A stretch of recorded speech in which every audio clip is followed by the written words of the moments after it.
Hello दोस्तों। हम नई मांगा स्टार्ट कर रहे हैं तो फर्स्ट पार्ट के ओपनिंग में हमें दिखता है एक लड़का बहुत ऊपर से नीचे गिर रहा है। तभी वो सोचता है ये क्या हो रहा है और मेरे साथ ही ऐसा क्यों हो रहा है। मैं रूफ से गिर गया। मैं तो ग्रेजुएट होने वाला था अभी कुछ दिनों में। मैंने इतने सालों से इतना कुछ सहा किस लिए, मुझे कुछ भी नहीं समझ रहा। पर मैं एक बात समझ गया हूं, यही वो दिन है जिस दिन मैं मर गया। नहीं, पर मैं क्या सच में बोल सकता हूं मैं मर गया। तभी सीन शिफ्ट होता है जहां पर हमें एक हॉस्पिटल दिखता है और उसमें कोई बोल रहा है, ग्रैंडमा, अब 3 मंथ से ज्यादा टाइम हो गया है। मुझे बहुत बुरा लग रहा है आपको ये बताते हुए, पर मैंने कभी ऐसे वेजिटेटिव इंसान को फिर से उठते नहीं देखा इतने टाइम बाद। और मुझे लगता है अफेज अपने अब। तभी वो ग्रैंडमा बोलती है, ये तुम क्या बोल रही हो, तुम्हें समझ रहा है। तभी हमें उन दोनों के साइड में एक पेशेंट दिखता है जो वही लड़का है जो स्टार्टिंग में बिल्डिंग के रूफ से गिरा था। तभी वो ग्रैंडमा बोलती है, तुम बोलना चाहती हो कि मेरा ग्रैंडसन अब कभी नहीं उठेगा, क्या मैं उसे ऐसा ही छोड़ दूं। वो नर्स उस दादी को समझाती है, ऐसा नहीं है दादी। तभी वो लड़का कोमा में सोच रहा है, बिल्डिंग के रूफ से गिरने के बाद मुझे यहां हॉस्पिटल में लाया गया, मैं मरा नहीं पर मैं कोमा में चला गया। तभी हमें दिखता है उस रूम में बस वो लड़का और उसकी दादी है और नर्स चली गई है और वो दादी उसका हाथ पकड़ती है और लड़का हमारा एमसी सोचता है मैं टच फील कर सकता हूं। तभी उसकी दादी उसे बोलती है, बेटा ह्यूमसंग प्लीज उठ जाओ, अब बहुत हुआ, प्लीज उठो, ये सब तुम्हारे साथ ही क्यों हुआ। तभी एमसी सोचता है मैं उनकी आवाज भी सुन सकता हूं। कुछ नहीं दादी, मुझे कुछ नहीं होगा, इससे पहले भी मुझे कुछ नहीं हुआ था और मुझे भरोसा है मैं उठ जाऊंगा। पर अभी मैं जहां हूं वहां कुछ नहीं है, बास अंधेरा है और मैं यहां कुछ भी नहीं कर सकता, मैं यहां तक कि खुद को भी कंट्रोल नहीं कर सकता। तभी उसकी दादी बोलती है, यूं सब लोग मुझे बोल रहे हैं कि तुम अब कभी नहीं उठोगे और मैं तुम्हें ऐसे ही छोड़ दूं, पर तुम्हें बताओ मैं ऐसे कैसे कर सकती हूं। तुम्हारा माँ बाप के मरने के बाद से मैंने तुम्हें संभाला है, मैं ऐसे ही थोड़ी तुम्हें छोड़ सकती हूं। बस एक बार बेटा कोई इशारा ही दे दो तुम्हारे जिंदा होने का, बस एक बार। तभी एमसी सोचता है, बस एक बार, मेरी ये बॉडी मूव क्यों नहीं करती, बस एक बार। तभी सीन शिफ्ट होता है और बाहर अब सुबह है और एक लड़का एमसी के साइड में बैठा है और वो बोलता है, अब और नहीं सह सकता। जो लड़के तुम्हें परेशान कर रहे थे अब मुझे परेशान कर रहे, और तुम्हें पता है दादी ने और ज्यादा वर्क करना स्टार्ट कर दिया है और वो अब 2 जॉब करती है तुम्हारे हॉस्पिटल बिल भरने के लिए। अब मैं क्या करूं, तुम ही बोलो। और एमसी सोचता है, क्या दादी और क्या करने लग गई। तभी उसका भाई बोलता है, तुम मर जाते तो अच्छा होता, हमें इतनी प्रॉब्लम नहीं होती। पर तभी वो रोते रोते बोलता है, ब्रदर प्लीज उठ जाओ अभी, और कितने वक्त तुम यहां ऐसा पड़े पड़े रहने वाले हो। तभी एमसी सोचता है, माफ करना भाई, पर उठना तो छोड़ो, मैं यहां रो भी नहीं सकता, ये जरूर के ड्रीम होगा, मैं जरूर बोले एक बहुत लंबा सपना देख रहा हूं, मैं बस और थोड़ी देर वेट करूं तो मैं इससे बाहर निकल जाऊंगा, बस थोड़ी देर और। अब 3 साल हो गए हैं और हमें हॉस्पिटल के बाहर दिखता है जहां पर बहुत लोग घूम रहे होते हैं। तभी हमें एमसी दिखता है जो अभी भी कोमा में है और वो सोचता है, ह्यूं जिनको मुझे मिलने आए बहुत दिन हो गए हैं। तभी एमसी के साइड में खड़ी एक नर्स बोलती है, तुमने सुना इस पेशेंट की जो दादी थी ना, वो चक्कर आके गिर गई। तभी दूसरी नर्स बोलती है, क्या ऐसा हुआ, कब। एमसी भी सोचता है, क्या दादी, कहां है वो। तभी वो नर्स बोलती है, ये सब छोड़ो, अच्छा हुआ अब हम इसके रूम की टीवी की आवाज बढ़ा सकते हैं। तभी एमसी सोचता है, ये दोनों क्या बोल रहे हैं, ये क्या हो रहा है, इस सब का कोई सेंस नहीं है। और वो सब पार्क मिलचल, कोयोंगटेक, झुंग मिनहो, कंग चंग सुख, ओहडा हवन और किम युंग चल, ये शायद वही लोग हैं जिनके वजह से एमसी आज कोमा में है। और वो सोचता है, टीचर्स ने भी उनका ही साथ दिया, अगर मेन टाइम में किसी चमत्कार से पीछे चला गया तो मैं उन सबको मार दूंगा, मैं उन सबको डिस्ट्रॉय कर दूंगा। और तभी वो इमेजिन करने लगता है कि वो उन सबको कैसे मारेगा अगर वो पास्ट में चला गया तो, और वो सबको मर देता है। पर वो सोचता है, बस मार के कुछ नहीं होगा, मैं उन्हें ऐसे ही नहीं जाने दे सकता, मैं उन्हें इतने तड़ पाऊंगा कि वो मुझसे मौत के लिए भिख मांगे, मैं उनकी लाइफ को नरक कर दूंगा। मैं उन्हें जड़ से खत्म कर दूंगा। मैं उनके ऊपर जो थे उनको भी नहीं छोड़ूंगा। मैं उन्हें इतने पेन दूंगा जितना मुझे मिला है। और अब एमसी को कोमा में 7 साल हो गए हैं और वो सोचता है मेरे पास एक परफेक्ट प्लान है उन सबको मरने के लिए, उन सबको डिस्ट्रॉय करने के लिए। और मुझे पता है ये प्लान वर्क करेगा। नहीं, मैंने इसे वर्क करने लगाऊंगा। मैं उनसे बदला लेके रहूंगा। पर इसका क्या फायदा है? ये सब किसी काम का नहीं है। मुझे अब उनसे कोई फर्क भी पड़ता। पर प्लीज कोई भी मेरी ये लाइफ खत्म कर दो, मुझे मार दो अब। तभी कुछ मैजिकल होता है। एमसी को कुछ समझता नहीं क्या हो रहा है और हमारा सीन शिफ्ट होता है जहां पर हमें एक क्लासरूम दिखती है जिसमें बहुत सारे बच्चे हैं। और तभी एमसी सोचता है ये क्या हो रहा है? ये तो वही साउंड है, ये तो वही क्लासरूम है, ये वही ब्लैक बोर्ड है।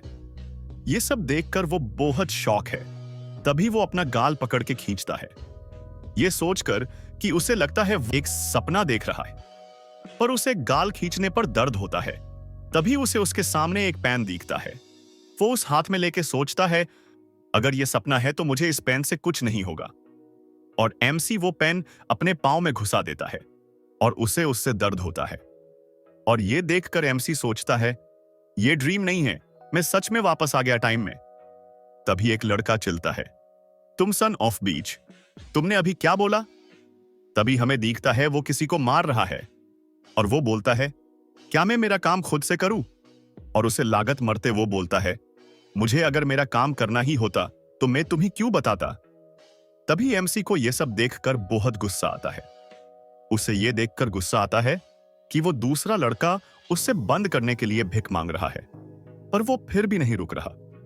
और तभी एमसी सोचता है यह सिचुएशन यही से वो सब चालू हुआ था। मेरी घटिया लाइफ की शुरुआत यही से हुई थी, उस सब की शुरुआत यही से हुई थी। पर तभी एमसी उन दोनों के बीच जाके उस लड़के को बोलता है बंद करो।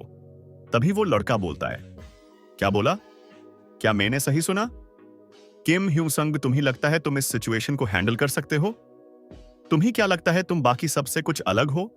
अगर ऐसा लगता होगा तो तुम गलत सोच रहे हो, तुम कुछ नहीं हो। पर तभी एमसी उसके फेस पर एक पंच मारता है और एमसी सोचता है ये वही टाइम था जिसका मैं इतने टाइम से इंतजार कर रहा था। फर्स्ट ईयर मेरे स्कूल का, मैंने कितने साल इसका इंतजार किया। तभी एमसी सोचता है मुझे यह दिन बहुत अच्छे से याद है। पार्कमन चल क्लास में बैठा था, उसका लेक्चर पे कोई ध्यान नहीं था और वो बस स्कूल में बाकी बच्चों को हरेस या बुली करने आता था। उसे एक गेम भी पसंद था उस टाइम, लेजेंड ऑनलाइन। तभी हमें वही मोटा लड़का दिखता है जिसे वो मार रहा था। तभी वो बोलता है ओए मोटे, तुम गेमिंग में अच्छे लगते हो, क्या तुम मेरी लेवल बढ़ा के दे सकते हो? वो लड़का कुछ नहीं बोलता और वो फिर भी उसे उसका फोन दे के बोलता है तो तुम मान ही गए। और उसी दिन से उसकी लाइफ बदल गई। वो मन चल के लिए एक खिलौना बन गया, उसके ग्रेड भी कम आने लगे। पर एक दिन बहुत ज्यादा होने के वजह से जुंग मन ने उसे कुछ भी करने से मना कर दिया। और उसी दिन मैंने फर्स्ट टाइम वायलेंस देखा। मैं उस दिन कुछ नहीं करने वाला था, पर मुझे ली जुंग मन के साथ जो टाइम बिताया था और उसने जो मेरी मदद की थी वो टाइम याद आया। बस इसीलिए मैं उसे मार खाते नहीं देख सकता था। मैं जब उनके फाइट बिच जा रहा था तब मुझे बहुत लोगों ने रोका भी, पर मैं ऐसे ही किसी को बिना गलती का मार खाते नहीं देख सकता था। और वैसे भी मुझे पार्कमन पार्क सिनेमा चल से डर नहीं लगता था। और हम दिखता है एमसी उसे रोकने जाता है और उसके बाद सिचुएशन जैसे तैसे हैंडल होती है। पर उस दिन के बाद से एमसी उनका टारगेट बन जाता है। एमसी की लाइफ उस दिन से हेल बन जाती है। हर दिन उसे मारा जाता था और मुझे उनके काम करने थे स्कूल के बाद भी, इसीलिए मैं ठीक से सो भी नहीं पाता था। और उस लाइफ को हम हेल के सिवा और कुछ नहीं बोल सकते थे। तभी सीन फिर से प्रेजेंट टाइम में शिफ्ट होता है जहां पर सब एमसी को देख रहे हैं और मैं वो लड़का दिखता है जिसे एमसी ने अभी मारा। तभी वो लड़का एमसी की तरफ बहुत गुस्से में देखता है, पर एमसी उसके बाल पकड़ के उसे बेंच पे पटक देता है। उसके मुंह से और नाक से खून निकलने लगता है और हर कोई वो देखकर सोचता है ये क्या हो रहा है? वो खून है? क्या क्लास प्रेसिडेंट ऐसे ही थे स्टार्ट से? एमसी किसी के बात पर ध्यान नहीं देता और उसे और मारता है। तभी एमसी सोचता है इस मोमेंट के लिए मैंने कितने साल वेट किया है। ये मोमेंट मेरे दिमाग में सोच सोच के इंग्रेव डार्कपन हो गई है। और उसे मरते मरते एमसी सोचता है मन चल की फाइटिंग स्टाइल कुछ भी नहीं है। और वो बस अपने ताकत पर फीटो करता है और उसे कोई एक्सपीरियंस भी नहीं है। तो उस पर अटैक किया तो वो डोज भी नहीं कर सकता और वो ऐसे ही गिर जाएगा। और अगर उसने मुझे डोज भी कर लिया तो मैं उसके बाल पकड़ के उसे और मरूंगा। मैंने ये सब कैलकुलेट किया है, यहां तक कि उसका फेस बेंच पे पटकना भी। मैं उसे कैसे मरूंगा, इस बारे में मैंने 10 साल सोचा है। और तभी एमसी उसे कपड़े से पकड़ के दूर फेंक देता है और सोचता है मैंने ये वाला नेक्स्ट मूव भी पहले से सोचता था, और वो उसके फेस पे लात मार देता है। और तभी उससे लाते मरते मरते एमसी सोचता है तुम्हें नहीं पता मैंने कितना इंतजार किया है इस दिन के लिए, और मुझे कोई फर्क नहीं पड़ता तुम मारो या जियो। अगर तुम अपना फेस ऊपर लोगे तो मेन फेस पर मरूंगा, अगर तुम ब्लॉक करते हो तो मैं तुम्हारा हाथ तोड़ दूंगा। तभी कोई तो एमसी की तरफ बेंच फेंक देता है और उसे रुकने बोलता है।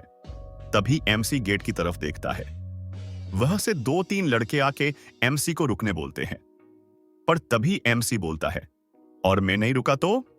एमसी को देखकर वो सोचते हैं क्या तुम्हारा दिमाग खराब है, और वो मन ही मन सोचता है ये क्या हुआ है, उसे पता है ना हम यहां मंद चल के साइड से है। और उसे देखकर तो ऐसा लगता भी कि उसे हमसे डर लग रहा है। तभी उसके साइड वाला लड़का बोलता है कुछ नहीं, आज मैं तुम्हें बहुत मारूंगा। तभी एमसी उन्हें देखकर सोचता है ये पार्क मन चल गैंग क्यों की, ये गैंग वो पार्क कंट्रोल करता है और वो बस बच्चों को बुली करते रहते हैं। और सामने खड़े लड़के को देखकर एमसी सोचता है ये इन सब में से ताकतवर है कंग चंग सुक। पर तभी कोई चिल्लाता है कि टीचर आ रही है। और ये सुनते ही उनका बॉस उन्हें बोलता है चंग सुक चलो, हम उसे बाद में देख लेंगे। तभी वो लड़का एमसी के पास आके बोलता है इतना समझ लो तुम अब नहीं बचने वाले, मैं तुम्हें क्लास खत्म होते ही ढूंढ लूंगा, तो भागने के बारे में सोचना भी मत। और वो सब वहां से चले जाते हैं। तभी सीन शिफ्ट होता है, सब लोग क्लास में बैठे हैं और एमसी ने जिसे मारा है वो सोचता है वो सब क्या था, मुझे बस उसका फर्स्ट पंच याद है, उसके बाद में बस मार ही खा रहा था। किम ह्यू सुंग वो ऐसा कैसे कर सकता है, मैं उसे मार दूंगा। तभी वो एमसी की तरफ देखता है और सोचता है बाकी सब भी यहां क्लास खत्म होने पर आने वाले हैं, उसे क्या लगता है वो उन सबको हैंडल कर सकता है, और अगर मैंने मेरा गार्ड डाउन नहीं किया होता तो वो मुझे टच भी नहीं कर पाता। और उसने बस ऐसे ही मुझे मार क्यों कि वो किसी को मार खाते नहीं देख सकता था। वो 2-3 बार बिच में आया था इससे पहले भी क्योंकि कि वो क्लास प्रेसिडेंट है, पर मैंने कभी नहीं सोचा था वो ऐसा कुछ करेगा। पर अब ये मैटर नहीं करता और उसने लाइन क्रॉस कर दी है पहले ही, मैं उसे क्लास खत्म होते ही दिखा दूंगा। तभी सीन उन दूसरे लड़कों पर फोकस होता है जहां पर वो बोल रहे करी वो खुद को क्या समझ रहा था। तभी दूसरा बोलता है हाँ ना, बस ये क्लास खत्म हो जाए। और वो ह्यू सुंग क्या वो ड्रग्स पे था आज। तभी उनका बॉस बोलता है, उसे देखकर लगा वो बस गुस्से में फाइट में घुस गया और कुछ नहीं, उसके बस कोई बैकअप नहीं होगा। और छोड़ो, वैसे भी वो हमारा टारगेट था ही, पर क्या उसे ये पहले से पता लग गया होगा? नहीं, ऐसा नहीं हो सकता, वो सब उसने गुस्से में किया होगा। पर अब रीजन से फर्क नहीं पड़ता, अब हमें उसे किसी भी हालत में मारना होगा, नहीं तो सबको लगेगा हम उससे डर गए और बाकी सब भी उसका साथ देने लगा सकते हैं।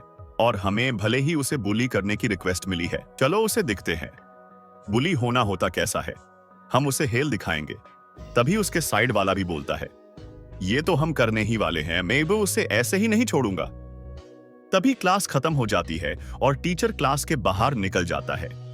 तभी वो लड़का अपने सीट से उठ जाता है एमसी को मारने के लिए, पर तभी उसके फेस पर एक लात पड़ती है, वो भी अचानक। और वो लात किसी और ने नहीं, एमसी ने मारी है, जिससे वो दूसरे लड़के की हालत खराब हो गई है। और तभी एमसी उसके बाल पकड़ता है। फिर से वो लड़का सोचता है ये क्या हो रहा है फिर से। और तभी एमसी उसे बोलता है तुम्हें नहीं लगता कुछ बाकी है।